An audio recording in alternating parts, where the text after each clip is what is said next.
Olá, sou o professor Robson Silva trazendo para você a resolução de mais uma questão da prova da UES de 2025.1, segunda fase. A disciplina é Física. Mas antes de a gente partir aí para a questão, deixa eu já te fazer aquele pedido maroto. Dá uma curtida aí no vídeo. E se ainda também não tiver inscrito, peço para que se inscreva. E marque o sininho para poder receber a notificação de cada videoaula que for colocada aqui no canal. Então, gente, sem mais delongas, vamos para a nossa resolução. A questão 16 diz o seguinte: uma partícula de massa emisão desloca-se sobre uma superfície horizontal perfeitamente lisa, com velocidade constante e de módulo igual a U. Em determinado instante, esta ricocheteia ao chocar-se elasticamente e perpendicularmente com uma parede situada à sua frente. A evolução da força de interação entre a partícula e a parede foi mapeada com uma função do tempo e é expressa da seguinte maneira: F em função de t é igual a 2 vezes F0 dividido por t grande, tudo isso multiplicado por t, para um intervalo de tempo entre 0 menor ou igual a tzinho menor ou igual a t sobre 2, e a função f em função de t também pode ser descrita como sendo 2 vezes f0 dividido por t grande, entre parênteses, tudo isso multiplicado por t menos tzinho também entre parênteses. Para o intervalo de tempo de t grande dividido por 2 menor ou igual a t pequeno, menor ou igual a t grande. Supondo que a colisão se inicia em t igual a 0 e que ela tem curta duração de t segundos, a constante f0 é dada por quem? Então ele quer saber a F0. Quem seria F0 dentro do nosso problema que ele acabou de relatar aí pra gente? O que é que nós sabemos logo de cara? É que dentro do problema ele garantiu pra gente que a velocidade tem módulo igual a U. Outra informação que ele também garante no problema é que ocorre uma colisão elasticamente, ou seja, uma colisão elástica. E aí o que isso significa? Que se a velocidade antes da colisão a gente chamava de U, a velocidade após a colisão ela também vai ser U, só que com um diferencial. Como o sentido é invertido, então aqui vai ser menos U. E aí o que isso significa dizer? Que como ocorre uma colisão com a parede que está aqui, que nós vamos ter que a parede ela vai fazer uma força e essa força está associada a essas duas equaçõezinhas que nós temos aqui. Naturalmente, se existe uma força e existe um intervalo de tempo associado a essa força, que nós temos exatamente a ideia do impulso, que é dado por quem? Por força vezes o intervalo de tempo, e você observar isso que nós temos aqui, mas entretanto a gente também tem que relacionar exatamente com as velocidades. Por quê? Porque se você observar, em cada item que nós temos aqui, ó, aparece a grandeza velocidade. Então eu tenho que montar tudo em função da velocidade. E aí como é que a gente faz para montar em cima da ideia da velocidade? Aí é lembrar também que o impulso ele é igual exatamente à variação da quantidade de movimento. Ou, como a gente está fazendo uma questão da prova da UES, a gente chama de variação do momento linear. O que é a quantidade de movimento, que é uma grandeza vetorial, e a gente pode chamar aqui de P, que é o momento linear, que também é uma grandeza vetorial, que é dado pelo produto entre a massa, que é uma grandeza escalar, vezes a velocidade, que é uma grandeza do tipo vetorial. Daí, pessoal, o que acontece? O momento linear, que é representado aqui pela letra P, ele pode ser aqui no caso dado do seguinte modo: o momento linear final menos o momento linear inicial. Só que momento linear, como a gente viu, é massa vezes velocidade. Daí, pessoal, o que vai acontecer? Nós vamos ter então que o impulso ele vai ser igual a massa vezes a velocidade final menos a massa vezes a velocidade inicial. Daí a massa ele diz na questão que está sendo representado pela letra emisão. Então significa que nós vamos ter que o impulso vai ser igual ao emisão vezes a velocidade final, que é o menos U, menos a massa, que é o emisão, vezes a velocidade inicial, que vale U. Aí aqui no caso nós vamos ter o seguinte: vai ficar o impulso igual a menos U, que multiplica o M, menos U U, que também multiplica o M. Menos o M, obviamente que dá menos 2UM. Entretanto, a gente observa que é negativo. Aí a gente trabalha com a ideia do módulo. E aí, como a gente trabalha com a ideia do módulo no impulso, então significa dizer o quê? Que o impulso aqui em módulo vai ser igual ao módulo de menos 2UM. Que o módulo de I vai ser exatamente 2UM. Então a gente montou essa primeira relação aqui. Mas, Robson, para quê?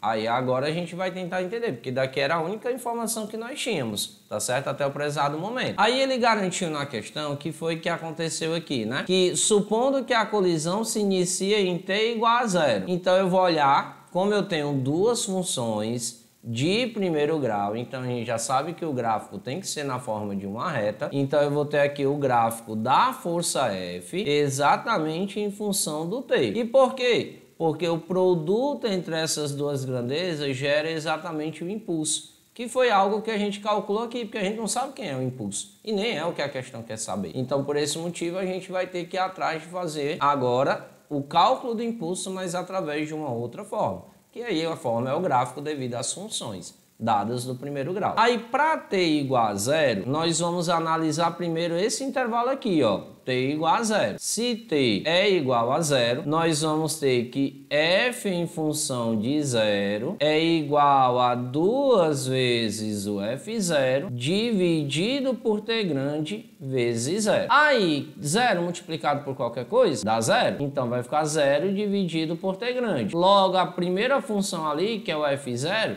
ele vai ser exatamente igual a 0. Então, a gente já sabe que o gráfico é uma reta, por ser uma função do primeiro grau, e também que vai partir exatamente daqui, ó, do marco 0. A outra extremidade que acontece é para t sobre 2. T grande dividido por 2 para o tzinho. Então vamos analisar agora quando o tzinho ele é exatamente o t grande dividido por 2. Como é que vai ficar então a nossa função agora? Vai ficar f de t grande dividido por 2 vai ser igual a 2 vezes o f0 dividido por t grande vezes o t grande sobre 2, já que ele está exatamente no lugar do t pequeno. Aí aqui a gente faz o que a gente mais gosta, cancela o 2 de cima com 2 de baixo e o t grande de cima com o t grande de baixo. Aí com isso nós vamos obter que o f de t grande sobre 2 ele é exatamente igual ao próprio f0. Então a gente já sabe que o nosso gráfico ele vai limitar aí ao f0. Eu vou marcar bem aqui, ó, o f0 e vou limitar bem aqui exatamente o t sobre 2 que nós acabamos de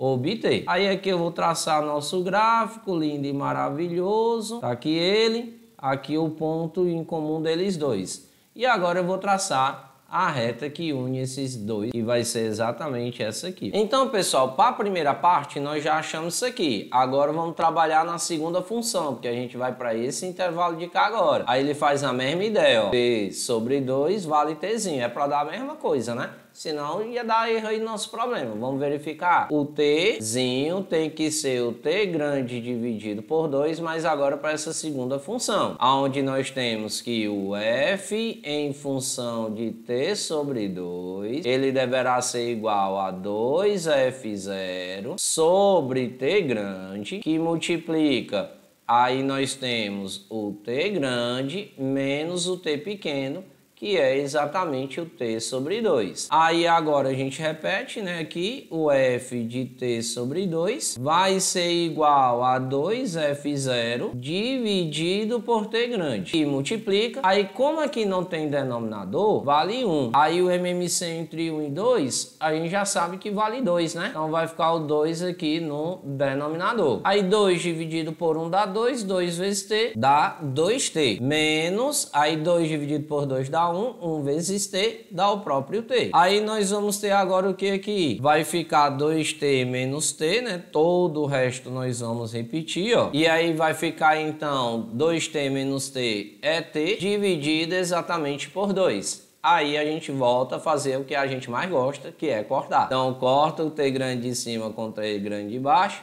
e corta o 2 de cima com o 2 de baixo. Com isso, a gente vai obter também, que era já de se esperar, não é verdade? E o f em função de t sobre 2 agora vai ser exatamente o valor do f0. A função está válida. Aí agora a gente vai calcular para quando o t pequeno for o próprio t, tá certo? Porque ele é menor ou igual a t. Então vai ser para o próprio t. Aí quando o t pequeno, então, é exatamente o t grande.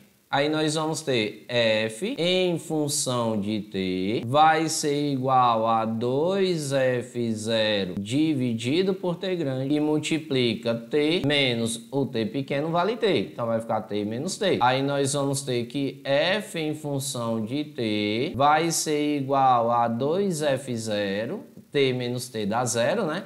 Então vai ficar 2f0 sobre t multiplicado por zero. 2f0 vezes zero dá o próprio zero dividido por 2. Então significa dizer que o f em função de t vai ser exatamente igual a zero. E com isso a gente achou a outra extremidade. Como já tinha mencionado anteriormente para vocês, é de se esperar que o gráfico seja uma reta, por se tratar de uma função do primeiro grau. O que significa? Que ele vai voltar para cá quando t pequeno for exatamente igual ao t grande. Aí aqui nós vamos ter então o nosso gráfico de novo, partindo daqui e vindo exatamente até aqui o marco T. Perceba então, gente, agora que nós temos uma forma geométrica aqui, que é exatamente de um triângulo. Não é retângulo, Robson, mas não tem problema. A gente sabendo a altura, a gente pode usar a área do triângulo retângulo para calcular sem nenhum problema. Então nós temos que o impulso, ele é numericamente igual à área e por sua vez vai ser a base vezes a altura dividido por 2. Mas o impulso nós calculamos lá em cima, ó, é 2 vezes o m. Então vai ficar 2 vezes o u vezes m igual à base desse triângulo aqui, e a base dele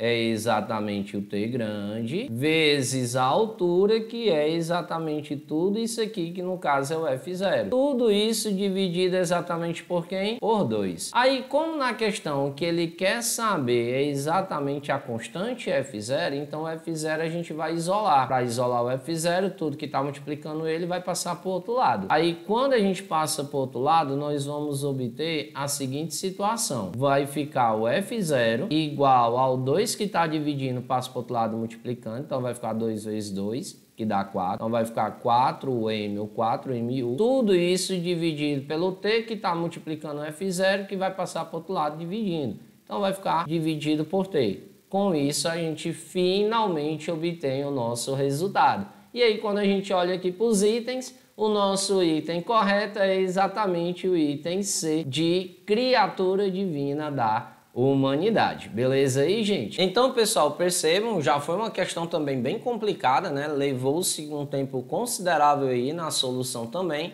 mas é isso aí, gente. Estamos falando da segunda fase da UES. As últimas questões naturalmente tendem a ser mais complicadas. Espero ter ajudado. Qualquer dúvida, deixa o teu comentário aí, tá certo? Que eu irei responder. Beleza?